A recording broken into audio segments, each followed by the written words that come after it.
तो मैं पढ़ लिख कर IAS IPS बनना चाहता हूँ। बच्चे ने कहा कि सरकारी स्कूल में शिक्षा की स्थिति बद से बदतर है।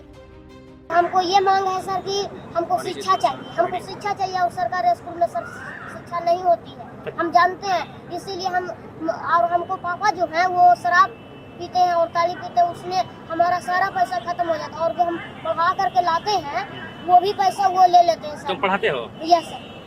कहाँ पढ़ाते हो? ऐसे पासवान नगर चौहरमल बाबा। तो सीएम साहब क्या बोले? सीएम साहब बोले कि एगो आदमी शुरू बार आए और बोले कि क्या परेशानी है वो हम बताएं कि हमको ये शिक्षा की परेशानी है, शराब जो है पापा पी लेते हैं। तो उसके बाद हम जो है ये कहें तो एक वो आदमी थे, उनसे हमको बोले कि वो बोले कि हम आपका एडमिशन करवा देंगे। वो माननीय मुख्यमंत्री जी उनको बोले तो वो बोले। बच्चे की काबिलियत इसी से झलकती है कि सोनू कुमार छठी कक्षा में पढ़कर भी 5वीं कक्षा तक के 40 बच्चों को शिक्षा देकर अपनी पढ़ाई का खर्च निकालता है।